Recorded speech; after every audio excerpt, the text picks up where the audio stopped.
Jethro Tull's Aqualung isn't just an album, it's conceptually tangled, flute-wielding creature that straddles the line between rock opera, folk storytelling, and the inner monologue of a man clutching a Bible in one hand and a bottle of whiskey in the other. Released in 1971, this was the album where Ian Anderson and company fully committed to building their own world, equal parts Dickinsonian, grime, and philosophical rebellion.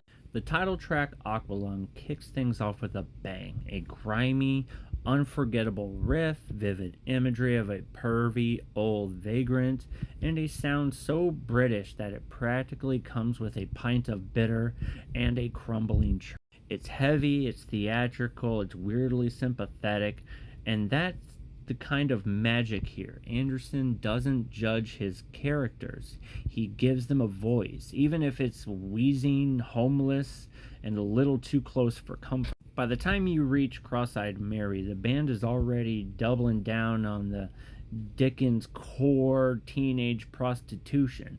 Yep, the pipe organ flourishes, of course. It's part musical theater, part bluesy, hard rock, and entirely Jethro Tull. It's also where Martin's guitar work starts to really shine. Snarling, sharp, but never like overindulgent. He brings a grit. Anderson brings the quirk.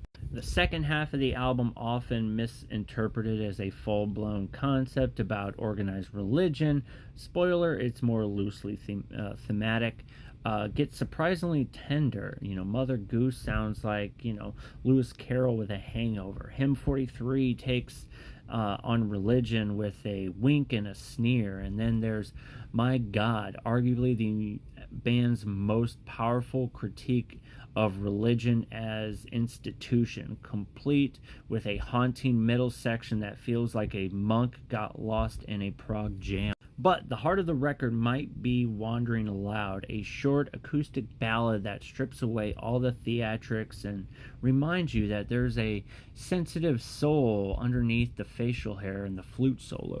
Speaking of which, the flute. Ian Anderson's flute playing is either a stroke of mad genius or just utter madness, depending on who you ask. On Aqualung, it becomes the narrator, a woodwind conscious, dancing around heavy guitars and cynical lyrics. Aqualung isn't just a prog rock staple. It's a weird, wonderful hybrid of progressive ambition and folk simplicity. It asks big questions about God, poverty, society, and even love, but it does so with humor and more personality than most albums dared to show in 1971. So whether you're like a Tolkien reading record collector or just here for the riffs, Aqualung delivers. It's dirty, divine, and unforgettable. And yes, it makes the flute cool. I don't know, but somehow. So if you haven't checked this album out, check it out. Let me know what you think.